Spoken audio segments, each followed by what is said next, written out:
Welcome back to Hard Smart Together. I'm Coach Dave. I'm here every week to help basketball players become the smart, confident players that coaches love.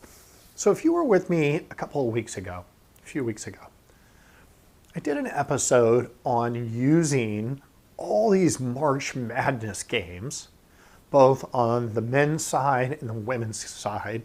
There's so many games on right now, and using it as kind of your own individual player improvement film session, because there's so many things that you can see from a strategic standpoint on how teams handle certain situations to individual players. You can learn from their mistakes, you can learn from what they do well, you can learn from all these things. So hopefully you've been watching March Madness games, because you can pick up so much, and they've been really exciting. We've had some exciting games on the men's side, some exciting games on the women's side. But there's one thing that is a pet peeve of mine that keeps cropping up game after game. And that is something that the announcers always catch too late. And this is something you should be focusing on with the remaining Final Four games that we have coming up, if you haven't already been. Because the topic I want to talk about today is, I believe, one of the top things that really high IQ basketball players have a knowledge of and really have an intuitive sense of. And here's my pet peeve. So many times in these games, you hear the announcer saying, they got to take a timeout. The other team is on a 15-0 run. You know, this is a game of runs. Well, of course. But if you have to recognize that the other team is on a run after a 15-0 run or a 10-0 run or a 20-0 run or whatever the case might be, it's going to really hamper your ability to win the game, because high IQ basketball players know exactly what a run is. And we're going to do a bit of a review, if you've watched past episodes where I've talked about runs, know exactly what a run is, what the definition of a run is. And they know how to stop a run when they're up against one.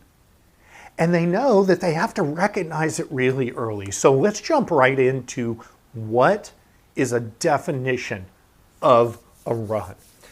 And the definition of a run is anytime a team scores consecutive buckets, consecutive scores, without the other team responding with a score of their own, that's a run. That's a run. And really high IQ basketball players, a lot of coaches recognize, oh no, the other team's on a run. 2 buckets or a bucket and a free throw. That doesn't mean necessarily in consecutive possessions, okay? Because maybe you get some stops and there's multiple possessions where neither team scores. But then if the team that just scored is also the next team to score, whether that's a 2, a 3, a free throw, it doesn't matter. That team's on a run. And so you now having that definition of a run, which is any 2 consecutive scores that aren't answered with a score of your own, you can recognize these quicker. And hopefully you can recognize it a lot quicker than the commentators calling these games, because it drives me crazy. Oh yeah, they had to call a timeout because that team's on a 25-0 run. Come on. The run happened long ago. It's just a continuation of the run. So that's the first thing I want you to really gain the knowledge of. And when we're watching these future games, when you're watching games or playing in a game or your summer games, whatever it is, I want you to recognize these little mini runs, because mini runs have such an ability to become longer runs. And all that does is create the momentum which can either win you or lose you the game. But a team and players and coaches that can recognize runs when they're happening immediately and take the steps to stop that run, now you keep games closer. You don't allow other teams to get on that run that creates that momentum. And so therefore you give yourself an opportunity to win more games. So once you've recognized it, okay, they just scored a second consecutive bucket. How do you stop a run? Okay. Well, there's a couple of different ways. One is, I know you're going to say, I play the same defense. I play hardcore fundamental defense every possession. But the truth is you don't. Nobody does. It's human nature throughout the course of the game. I can almost guarantee you that you play a different style and effort, and everything that goes into defense is different at the end of a close game. You're down in a stance, you're communicating, you're not gambling, you're not reaching, you're not fouling. You're really dialed in to getting a stop because the game's on the line.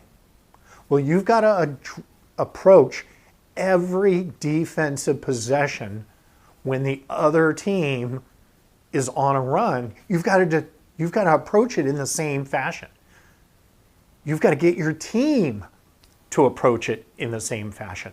You've got to get a stop. You've got to stop that run. So you've got to get back on defense. It's not the time to be jumping, trying to jump passing lanes and get a steal to get your highlight, dunk or your highlight layup. It's not the time to be gambling. This is the time to hunker down and play hardcore, fundamental, half-court defense, and you have to get a stop, okay? So you've recognized there's a run. You know you've got to get stops because you can't let this run continue.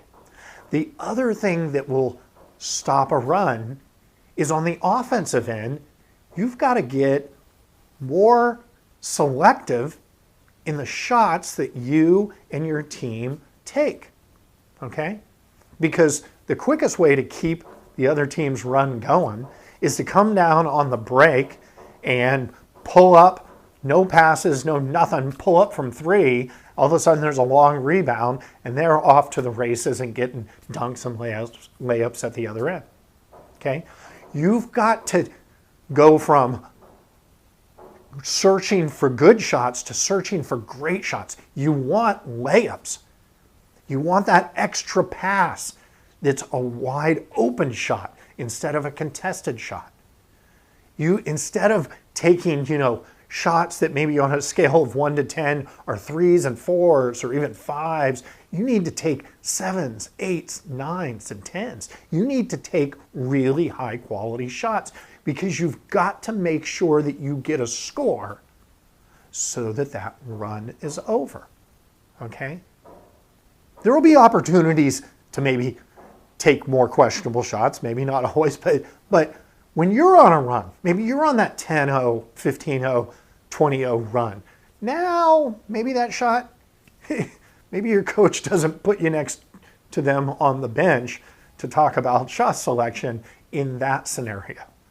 But when you're trying to slow down and stop a run, you've got to take better shots and you've got to play better defense. You've got to have the same urgency that you have at the end of a close game.